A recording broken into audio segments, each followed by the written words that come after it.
I'm here with Jeffrey Zeig. Jeff is the founder and director of the Milton Erickson Foundation. They offer therapist education in clinical hypnosis and related therapy methods. Jeff is himself a psychotherapist and a therapy teacher. He's the author of numerous books on psychotherapy and the creator of a variety of therapist conferences, including the Evolution of Psychotherapy Conference, which was really the first conference of its kind back in the 80s to bring therapists from a wide variety of therapy schools together to talk with one another. So Jeff, I think you've been a great contributor to the therapy field, and thanks so much for doing this and for being with me. No, it's a pleasure. How can I contribute? Well, I want to get into a theme that's been important in your teaching over the years, the idea that therapists have a lot to learn from artists. How did you come to this idea? Well, it was a long time in coming and it developed slowly. I was talking to my sister. My sister's a movie maker and an actress in her own right. And I said that seemed to me that therapy and improvisation had some similarities. And I asked her, how do people learn improvisation? And so this was probably 15, 20 years ago. And she said, take a class. She was a little dismissive, but I'm a leader at following directions. So I took a class in improv, and it was like a dozen students, and 11 of them were really interested in acting. And when we went around the room and why are you here? And I'm here because I want to do movies. I'm here because I want to do theater. I'm here because I want to do television. Jeff, why are you here? I'm here because I'm a spy. I want to learn how you teach improv because I think there's some similarities between improv and my field. Mm-hmm. And then suddenly it clicked. And I could see that a lot of times where we try to make psychotherapy into an algorithmic procedure, like a doctor setting a bone or giving a prescription for a known pathogen. And that's an algorithmic procedure. It's a cause and effect procedure. But when it comes to being happy, motivated, curious, connected, there's not one algorithmic path for getting there. And then I started to do a project called Emotional Impact, emotional-impact.net, where I got a camera crew wherever I was teaching, and I found an artist and I interviewed an artist and I tried to understand how artists think about helping people to realize concepts. Like if you want to realize love, yes, you could do a functional MRI and you could understand that the nucleus accumbens septi gets activated when people are in love. But if you really want to feel love, if you want to have the phenomenological experience, then you read poetry and maybe Shakespeare or another poet, and you get the felt sense. So the distinction between science and art is science is dealing with algorithmic procedures that live in the world of cause and effect, and art is dealing with impressions. Just because you hear a musical refrain or you go to a movie or a dance concert doesn't mean that you'll feel what the artist had intended for you to feel. We add lived value into the experience. Mm-hmm. And artists are experts at helping people to realize things, to realize love and connection and responsibility and adventure and a whole host of things. So I thought if I interviewed artists, I could learn more about how artists think, and I could apply some of those methods to help psychotherapists to be better at their craft. Mm-hmm, mm-hmm. Is there art that's especially influenced you in your life? Well, I not unlike you who are musical, and I'm not so musical in my orientation. So movies were especially interesting to me because movies, Wagner, the great composer, said that opera was Gesamtkunst, total art, and it was at the time. Well, movies are Gesamtkunst, they're total art, and movies are a compilation of many different arts. And I started with a friend of mine and looking at how do you analyze the structure of a movie. when we go to the movies, we go to have an experience. We don't go to analyze camera angles or strategic development or the way in which the costume design affects us, the settings affect us, whether the director uses a fade or a wipe or a strong cut. But there's a grammar to how movies are created. And because movies are total art and they consist of the amalgamation of many arts, I was especially interested in studying how movie makers thought. And I got the opportunity to meet some directors and to ask them to help me to deconstruct their process when they were creating a movie. And what is it that they were thinking? Why did they use a certain font in their titles, or why did they left justify their titles rather than center them? And when a character comes, when you want the audience to get the felt sense that the hero is going on an adventure, the movement is from left to right across the screen. If you want the character to get if you want the audience to get the felt sense of somebody coming home, the movement is from right to left. Now, those are not stated. You don't have to state, because movies are a show, don't tell medium. And you don't have to state now the character's going away. You just have the conveyance go from left to right across the screen, and you have the immediate felt sense, the intuitive sense that this is a marker, a representation for going away.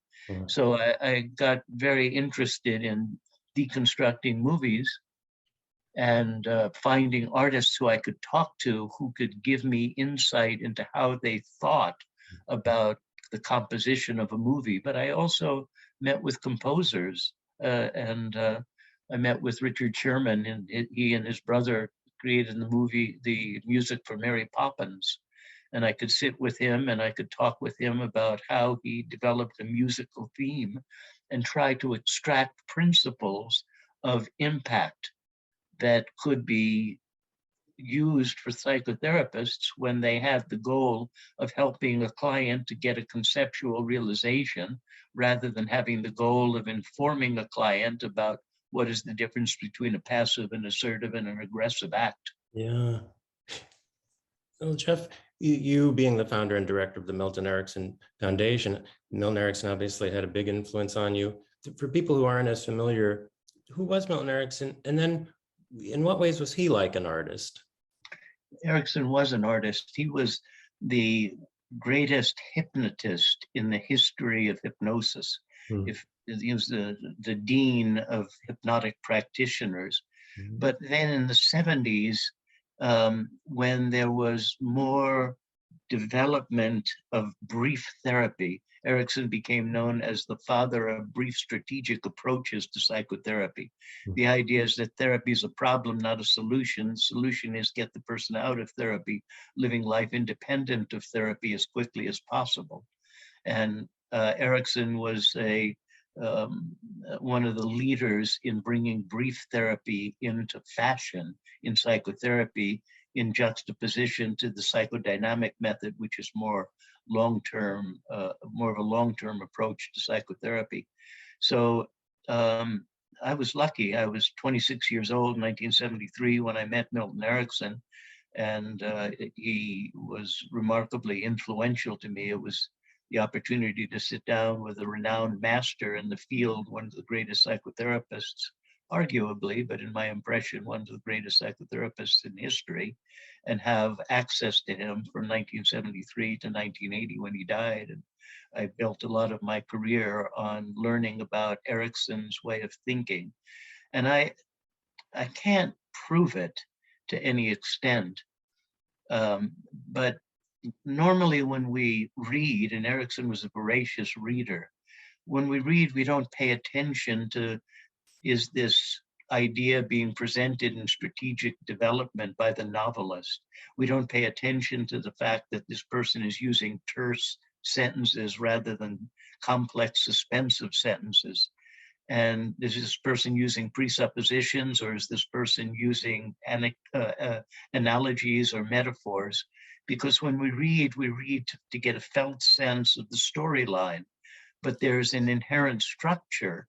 And as a student in a writing class would learn how to write a 3-page sentence, one sentence that was 3 pages long, as a practice exercise in creating a suspensive sentence that gives you a feeling of movement.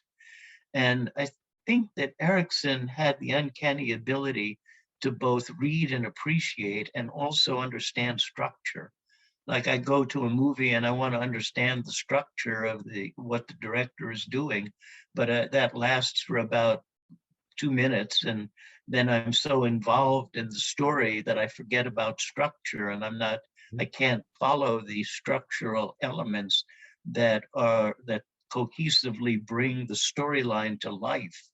Like when you're playing music and you use a musical bridge, or when you're composing music and you have a theme and you're using theme and variation. So theme and variation is a way of making a simple theme come alive and make it not boring. Well, how can you use theme and variation as a way of creating a psychotherapeutic moment that becomes resonant, where a person needs to get over a bad habit, or a person needs to be kinder in human relationships, or a person needs to be more oriented towards healthy activities rather than activities that lead to a negative consequence. Mm-hmm. I want to give the audience a sense of what this can look like. Let me say, as a kind of disclosure and a little bit of a testimonial for the audience, that Jeff has been a mentor of mine for about a year now and has been tremendously helpful to me. He does have an amazing way of being a good influence. Jeff, how did Erickson influence you? What's one way or an interaction that you had that was influential for you, to give us an idea of, what this kind of approach can look like? Yeah, well, there was a time in the 1970s when I was a smoker, and I thought it was cool to smoke a pipe, and that a psychologist should have a collection of pipes, and I was the young psychologist pipe smoker. And Erickson saw me smoking in his backyard, and then it was time for me to have a consultation with him, and he told me a story about a friend of his, and the friend was a smoker, but the friend was awkward because he didn't know where in his mouth to put the pipe. Should he put the pipe in the center of his mouth, 1 centimeter to the left of center, 1 millimeter to the right of center? He was awkward. And the friend was awkward because he didn't know how to blow out the smoke. Should he blow the smoke in a diffuse stream, in a focused stream, up, down, to the right, to the left? He was awkward. And the friend was awkward because he didn't know how to hold the pipe. Should he support it with his fingers? Should he bend his wrist? Should he use more than 2 fingers to support the pipe? I'm thinking, why is he telling me this story and giving me this description? I'm not awkward. I've smoked a pipe for a year or 2, and I'm okay with it. And somewhere along the line, knowing Erickson, I must have nodded my head as if I were in a trance, like there was a moment in which I got it. A couple of days later, I was driving home. At the time I was living in Northern California. I came to a stop sign. I looked up at the stop sign and I said to myself, I have no desire to smoke a pipe. I don't want to be a pipe smoker. And it wasn't that Erickson said to me, Jeff, the realities of this is that pipe smoking causes lung cancer and tongue cancer and lip cancer, but that he gave me an opportunity, and believe me, he had a wonderful time telling me that description. He gave me an opportunity to recognize my own reality and gave me an opportunity to redecide what was important to me. So it was my decision to be a non-smoker. It didn't come from his imperative suggestions, but once I picked up a pipe, I didn't know what to do with it anymore. I didn't know how to hold it. I didn't know what fingers to use. I didn't know where to put it in my mouth. It was like he was using my conscious mind against my unconscious mind, and I became so awkward that I didn't know what to do with it anymore. And then he kept saying, pipe, awkward, Yeah. And at that young stage of my career, if there was anything I didn't want to be, it was be awkward. So was it hypnosis? Yeah, it was hypnotic procedure. Was it artistic? Certainly it was artistic. Was it unique? Yes, because I followed Erickson for 6.5 years and I never saw him do anything like that again. He invented it at the moment. It was an improv. And did I ask for that help? I didn't ask for that help. Did he give me an opportunity to examine the absurdities of my behavior? He did. And it was entertaining and instructive. And it was using techniques that were unheard of at the time in psychotherapy because nobody was doing things like that.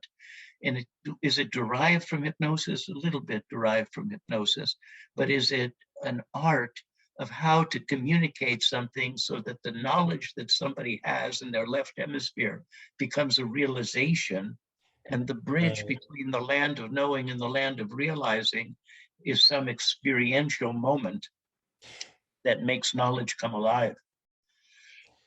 Well, Jeff, if someone who's, let's say, not a therapist, but maybe they're in still a position of influence, they want to be a good influence, maybe they're a teacher or a manager or coach or what have you, how can they make use of this understanding of how we can impact others to become better at being a good influence? It's a discriminatory device. Like, do I want to communicate information, a fact?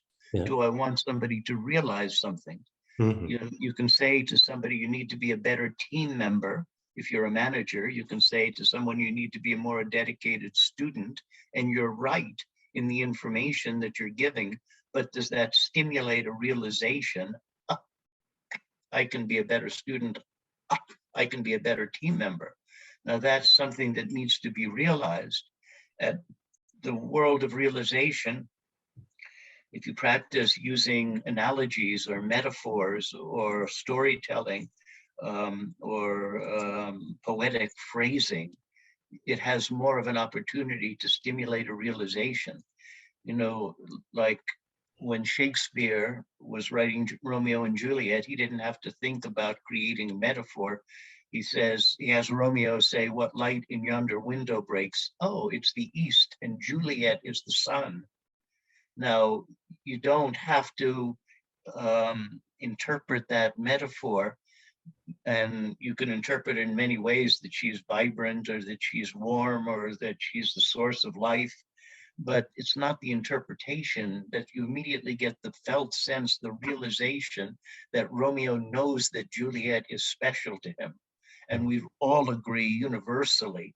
So if we're trying for precision, like how do you send a rocket to the moon, we need to be in the world of cause and effect, and we need to understand algorithmic procedures. If we're trying to set a bone or give the right medicine for a particular pathogen, that's an algorithmic procedure. But if we want somebody to realize their capacity to be healthy, to be curious, to be motivated, to be secure, to be a good team member, to be a dedicated student, then using an algorithmic procedure where there's a series of logical steps that get to a concrete outcome, well, the outcome isn't concrete. And there's many different pathways that you could have to be dedicated or to be responsible. So the people who understand how to discriminate, is this about information? Is this about a realization? If it's about information, inform. If it's about realization, create an experiential reality that helps the person to realize. You could turn blue in the face telling an adolescent that they need to be responsible, and you're right.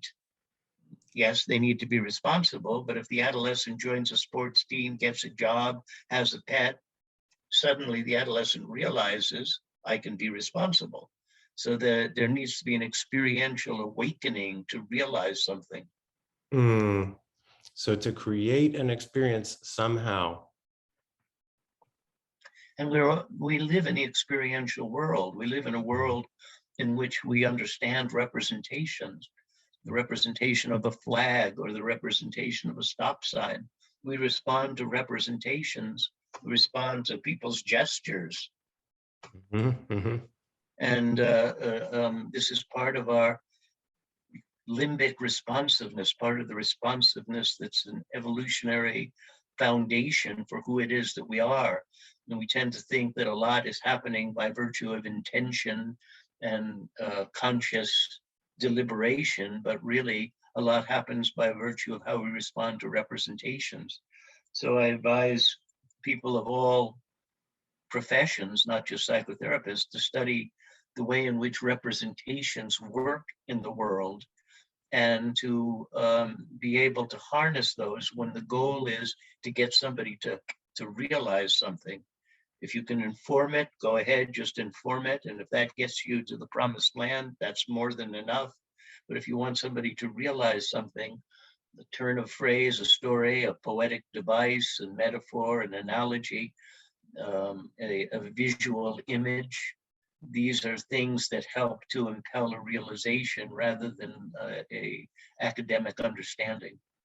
Yeah, yeah. Well, with that in mind, let's do one more famous therapist story. I know you were in contact, I believe, with Virginia Satir. Maybe we could talk just a little bit about who she was and in what ways she was like an artist in her therapy.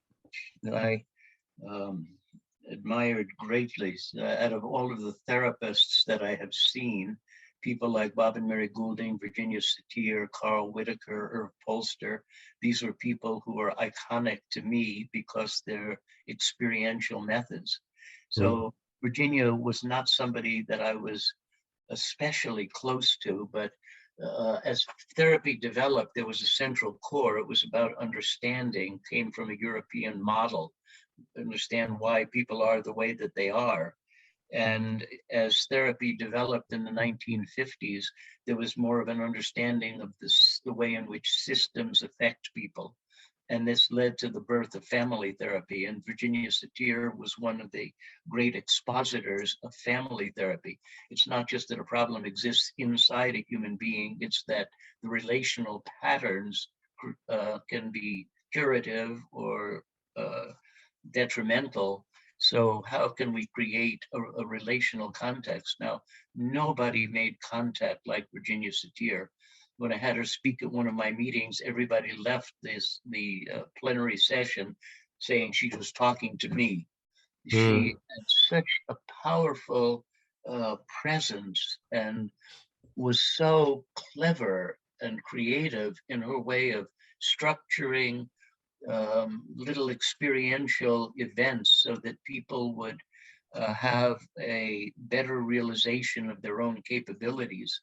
And she was a prolific writer in the field of psychotherapy and iconic in the field of psychotherapy for her contributions to family therapy. But she was really remarkably kind to me, and somebody who in my young days I really admired for her remarkably clever ways of thinking about human systems. She was a heart person and a relational person, and Erickson tended to be more like cognitively structured, and wizard-like.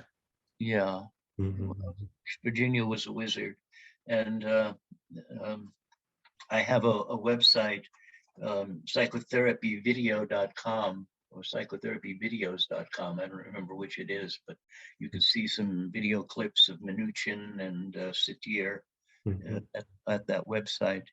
So she still stands in history as one of the most outstanding therapists who's ever walked the planet. Yeah.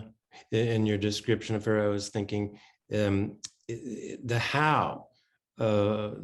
how we communicate, how we interact is maybe as important, if not more important, than the what when we're looking to make a certain kind of influence.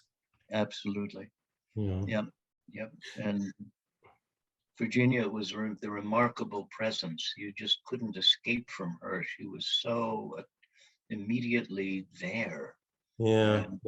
That was admirable, and I certainly don't have that innate capacity, but I model it and mirror it and try to be more Virginia-like in many occasions. And Jeff, as we're wrapping up, there's a story that I've heard you tell that I would love to hear again, and I think the audience would find charming and informative, if you're willing. And if not, we'll cut this out of the interview. But you told the story of the one time that Milton Erickson got mad at you, and I would love to hear that story again. The It time serves that as an iconic experience about how to handle anger. And it was done in a series of strategic steps. And it was that, you know, if you're composing music, you may have a theme like 1, 2, 3 down, Beethoven's Fifth Symphony, but how you present it, how you strategically develop the theme is of interest. So it was in the late 1970s, and I'm young and I'm frisky, and I'm trying to organize the first Erickson Congress because Erickson had been my mentor without asking for any fee for a number of years, and I wanted to do something to repay the incredible investment that he made in me. And I organized a Congress in his honor in 1980. And it's the late 1970s and it's late in the afternoon. And I'm trying to say, do you want this speaker? Do you want this format? How do you want this to be? And he says, yeah. And yes, suddenly I stop and I attend to him. And he says, you know, it's almost 6 o'clock. And I said, well, yeah, I know. I'm trying to get this done really quickly. And, you know, I'm confined to a wheelchair. And, yeah, I know you've had polio and you're confined to a wheelchair. And he says, you know, I grew up on a farm. I said, well, yeah, I know that history. He says, you know, I can't get outdoors because I'm confined to a wheelchair. Yeah, I know. And, you know, my way of getting outdoors is watching television. And yeah, I know. And he says, you know, I love animal shows. I said, yeah. And he said, you know, at 6 o'clock, my animal program goes on television. I said, well, yeah, I know that. He said, you know, if I don't get to watch my animal program, I get angry. I said, I believe in. Now, nobody had ever been angry with me like that before, because it was always a pop, an explosion, and he was do-de-doo, do-de-doo, do-de-doo, do-de-doo, do-de-doo, dumb. And set a clear boundary that I could respect, but did it so artfully. And, you know, if somebody intrudes upon my space, I really hope to high heaven that I remember to do something similar, that you have the opportunity to use craft and to use art, and something that you might do in music could be done in human relations. I love that story. Jeff, when I watch Milton Erickson on video, one of the things that's really striking for me is, in addition to the very advanced way of communicating, there's an incredible intensity of care or nurturance. I'm not always sure how to put this into words, but I just feel so much passion in him and care for whoever he's speaking to. Can you speak to that aspect of Milton Erickson? Did you feel that when you were with him? What was it like generally being with him? I felt loved, and it wasn't ever said, but it was a perfume that just permeated the atmosphere, that you were intrinsically okay. And yes, you would have blemishes and missteps, but a sense of being intrinsically appreciated. And he was, you know, a farm boy, and influenced by the country doc who took care of his family, and was a very dedicated physician and really wanted to be the best physician that he could be, and was crippled by polio at 17 and suffered the sequela for the rest of his life. And with in spite of limitations, because of limitations, he demonstrated how to make the best out of any given situation and was consistently alive to being the best that he could be, and it made me want to be the best Jeff Zeig that I could be. Mm. Yeah. Well, it's beautiful, and I've gotten some of that from you too, and I really appreciate that part of it. Well, what are you working on these days? What can we look forward to from you? Well, I just did a book called An Epic Life, which is about 100 different interviews of professionals who knew Erickson, very entertaining stories about Erickson. And that's can be found at erickson-foundation.org. And the second book that I've done this year is for therapists about advancing psychotherapy. It's the transcript of 2 senior students of Erickson who came to visit him in 1955 with my annotations. And I'm just finishing the second volume of Epic Life, where I've interviewed people who knew Erickson. I have a tremendous debt to Erickson, one that can never be adequately repaid, but these are partially ways of being able to keep the spirit of what Erickson brought to the world. Even though he died in 1980, there's still a lot to be learned from Erickson about empowering human communication and style in which it can be done. So I have been very good about honoring forebearers in conferences that I organize and continue to organize, and trying to bring more clarity to understanding the steps that Erickson developed over the course of his prestigious career. Well, if people want to learn more about your work in general, where can they go? Where can they find you? Well, if you go to erickson-foundation.org, that would be a good starting place. And jeffreyzeig.com is more of about my professional website, about the kind of programs that I do. But this emotional-impact.com, I think it's emotionalimpact.net. Something like that. And that has some of the interviews that I've done with celebrities like Stan Lee, the inventor of Marvel comic books. And I got to meet him and talk with him about how does he set up a story for Spider-Man. And so those are some interviews that fit the theme that we've been talking about in regard to emotional impact. Yeah. Okay, well, I will include links to all of these below in the description.